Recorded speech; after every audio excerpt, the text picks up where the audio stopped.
Welcome to the English with Kirsty podcast from www.englishwithkirsty.com. Here I'll be sharing with you tips, information and other learning resources so that you can improve your business English.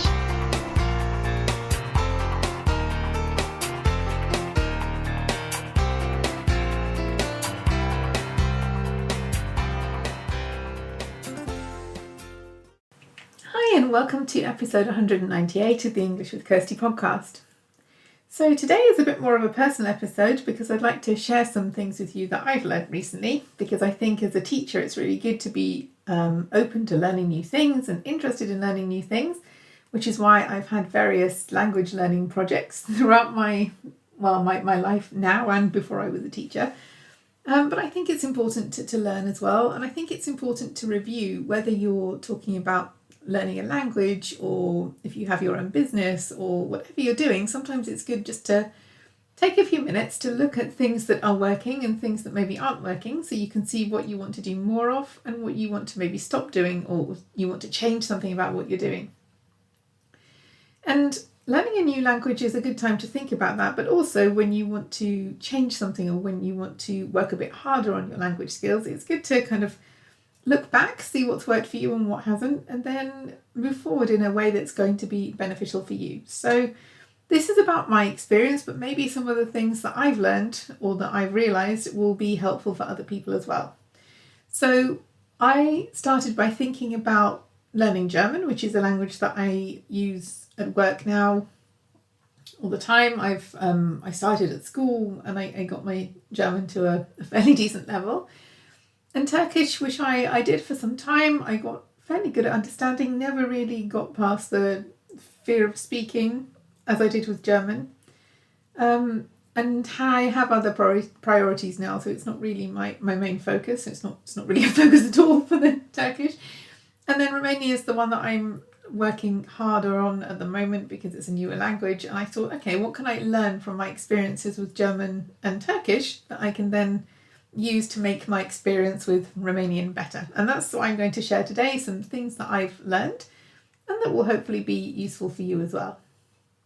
Okay, so let's start with things that are going well, things that worked. So the first thing is, you have to keep at it. You have to keep working. It's not a miracle where you just wake up one day and you can speak a language. You work hard and you will get results. You have to be working hard on the right things, because some people, even teachers, encourage their students to make their life really hard and to do work that keeps them busy but doesn't necessarily bring results. And I don't advocate doing that because it can feel very discouraging and it takes a lot of time. But certainly do the things that are going to bring you results. Find what you want to learn, find what you want to achieve, because then it'll be much easier to get there. And keep working at it. It's something that you commit to. If you want to learn a language, if you want to improve a language skills, you have to commit to putting some time and effort into doing that. It's not just going to happen by itself. The second thing, do different things, because sometimes I know I've had clients who just get to this stage where they're like, I'm bored, not really with learning English, but with doing the same things. Like, I'm bored of this book if they've been using a book. I don't tend to use books, but some classes do. Or I'm bored watching the same kinds of films, or I'm bored with whatever other activity they were doing, learning vocabulary or something. But some things just have to be done because they are boring, but you need to do them to get the knowledge that you need. But you don't need to do exactly the same things all the time. And it's like cooking. I never cook the same thing all week at home. We have different things because I would get bored with the same thing all week. And I know some people like to do that, but I don't want to do that. And most of the people that I work with like the variety. So it's important to do different things because then you won't get bored. So that could be reading something or listening to something or talking to someone. But make it varied so that it feels all of these things are somehow contributing to your English, but they're not all the same thing every day, every week, because that can get really monotonous. So also, another thing is find things that work for you. And I think this takes some time because, when you're at school, you have to do what everyone else is doing. But when you're not, when you're an adult, it's really good to find things that work for you. And I don't mean things that you like doing, because there are things that I definitely like doing more than other things. I'm talking more about the way that you get somewhere. You know, if you're going somewhere, there can be more than one way to get there, and you can choose the one. Maybe you want the quickest one, maybe you want the one with the most beautiful scenery, or maybe you just want the one that you know because you don't want to learn another way to get to a place that you already know one way to get there. But in terms of language learning, think about how you probably should develop some listening skills, but how you do that is up to you. Do you want to listen to films? Do you want to listen to other people? Do you want to listen to something that is just audio content? The same with reading. You can read a book, you can read articles, you can read, I don't know, forum posts about your favourite hobby. You can read lots of things, and it really depends what you want to be able to do in terms of your reading skills. If you want them for work, you probably do need some industry-specific vocabulary as well. But I think we can get very trapped in some of the activities that people automatically associate with gaining a certain skill. I know for me, like with listening skills, people automatically say, oh, series, and find a good series on Netflix in the language that you like. But I don't actually watch a lot of series. So for me, that doesn't work. And there are some other reasons why that doesn't work for me as well, because I can't read the subtitles. But really, there are so many other things you can do to improve your listening skills. And the same with talking to people. You don't need to go to some big event if you don't want to. You can find someone to talk to. You can talk to them online. You can do lots of things. But it doesn't have to be what everybody else is doing. And it's the same with apps. Like, some people really like certain apps and they hate other apps. And that's okay for everyone. It's good for you to find an app that will help you with vocabulary, or that will help you to test your knowledge at building sentences or improving your listening skills. There are so many on the market, and it should be easy to find one or two that you like. And that may not be the ones that your friends like. Another thing that's been important for me with my other languages, and which I've certainly tried to do even from right at the beginning with Romanian, is to make real human connections. Because with Turkish, once I moved away from a place where I did connect with more people, I stopped using that particular group. It was an online group for there, but I lost the connection with people, and it just became like a theory exercise, whereas it's really good to have people with whom you can use the language. Ideally, if you're using it at work, not just work people, because there's always a bit of a higher expectation there. If they're colleagues or customers or contacts, then you can feel under a bit more pressure. So if you find some people that speak the language that have nothing to do with your job, that can be more helpful. But have real connections, real reasons to use the language in an everyday situation. I find that really helps me, because I want to know how someone is, or I want to ask questions about what they told me last time, and it makes me use the language without really thinking, oh, I have to write some Romanian today. It's just becomes part of my day because I want to carry on that conversation. Okay, so then kind of moving on from that, apart from speaking with other people, making the language part of your everyday. If you see it when you're using social media, if you maybe get some newsletters in that language, if you come across it, maybe you might put your phone in the other language for a while, but doing some things that make that language appear in your life just as part of your everyday life, that can really help you, because then you don't have to look for it. So if you like some pages on LinkedIn, or follow some accounts or Facebook that post in that language, in this case in English, then you won't have to look for content in English. And it's the same with me with Romanian. If it just appears in my life in front of me, then I'm more likely to read it than if I have to spend time looking for it. And then I found some things that I want to leave behind. So all of those things are things that I did with German and Turkish to some extent, although I didn't do so well with the finding real human connections thing. But all of these were things I've done and I want to keep doing. So now the things that I want to stop doing, or not to do when I'm learning Romanian. Don't punish yourself after bad experiences. I think some of us do that more than others, but if I didn't do as well as I would like to have, or if I didn't know some words, or if I just felt that I didn't do myself justice because I went very quiet. That's what I tend to do if I don't know something. I just become like I like a hedgehog and I curl up with my spines out and nobody can come near me. But if you do that and then you feel bad about it, you're only really punishing yourself, because most other people either didn't notice or they just thought you didn't have anything else to say. It's not great because you didn't say everything you wanted to say, but it's not the end of the world if you didn't know something, or if you couldn't be the person you wanted to be this time, because there's always another time, there's always a next time. So yeah, I want to be a bit kinder to myself this time. Okay, I didn't know something, or okay, it just wasn't my day today, but I'm going to try again tomorrow, so that's okay. And it's not something to be miserable about for the rest of the evening.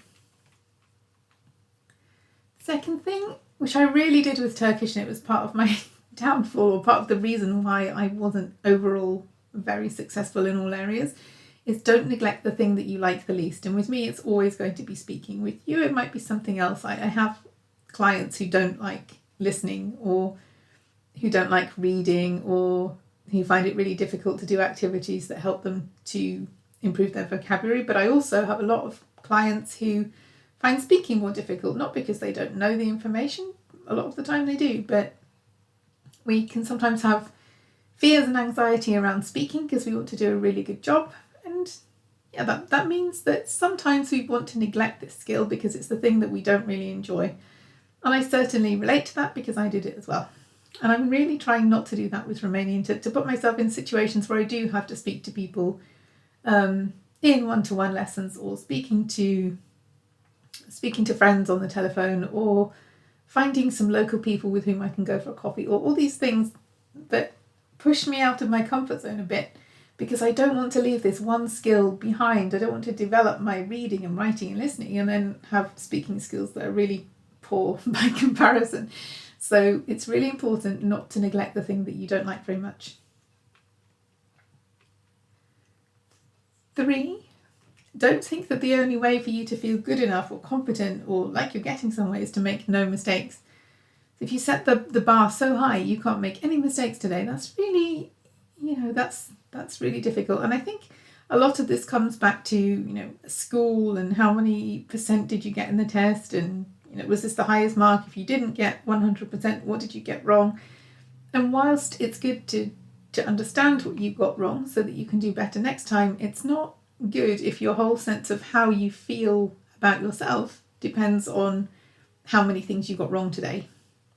Because if you're trying, if you're doing your best, that really should be enough. It shouldn't just be, oh, well, you're a failure because you only got 90% or 80, 70, whatever it is.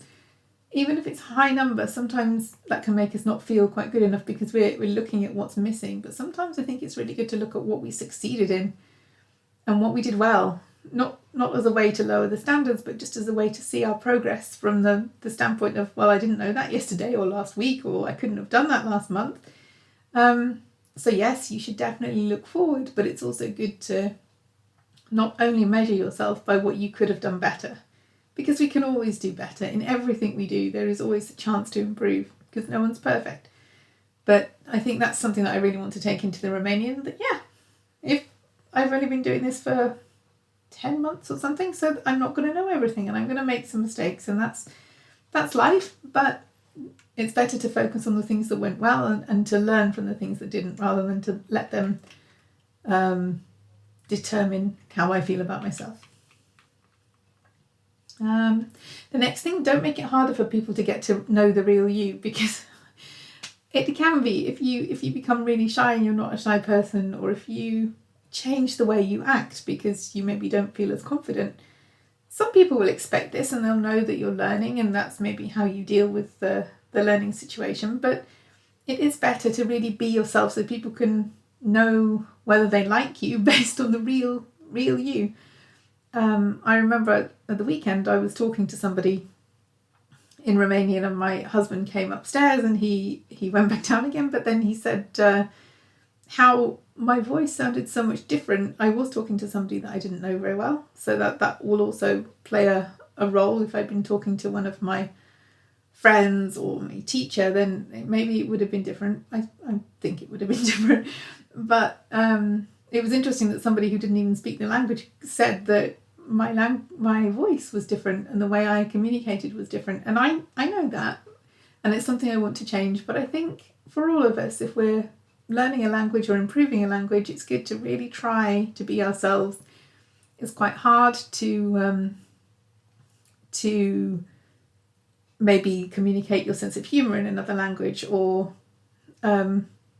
maybe when I'm learning other languages, I'm not quite as direct as I would be in English, because I am I say what I think, and I can be quite direct, and sometimes I'm maybe trying to find a nicer way to say things in another language because I'm not sure how they'll come across. But really, people need to know the real us.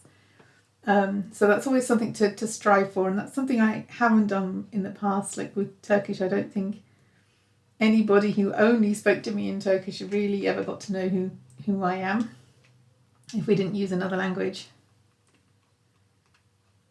And I think we want to make a good impression. I think we want people to see us in the best light, especially if we're using a language in a business context, or maybe just not. If we're looking for friends, maybe we want that too.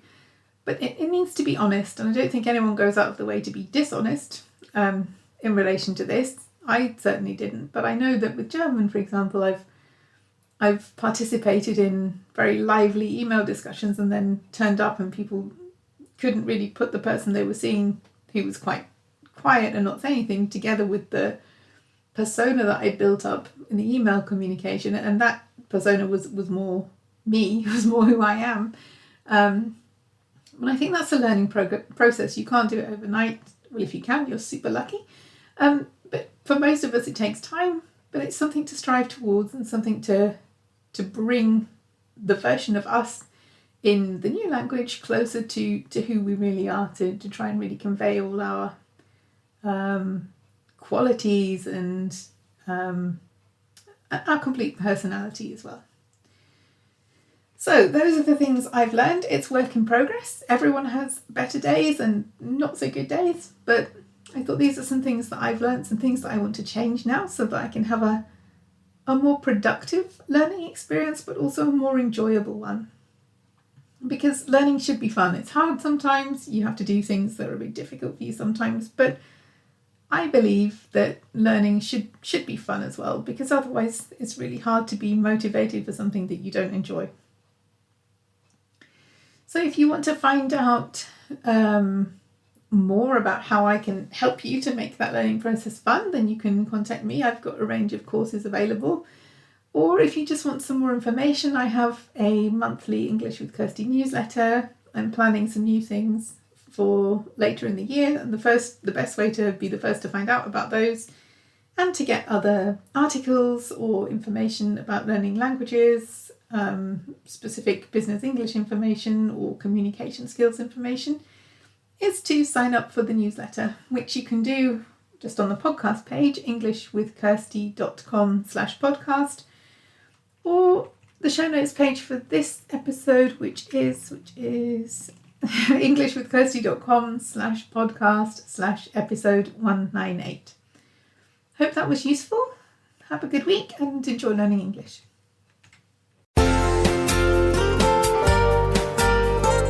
I hope you enjoyed this episode of the English with Kirsty podcast. If you have any questions or comments, my email address is kirsty@englishwithkirsty.com, or you can go to www.englishwithkirsty.com/podcast, where you'll find information about the individual episodes.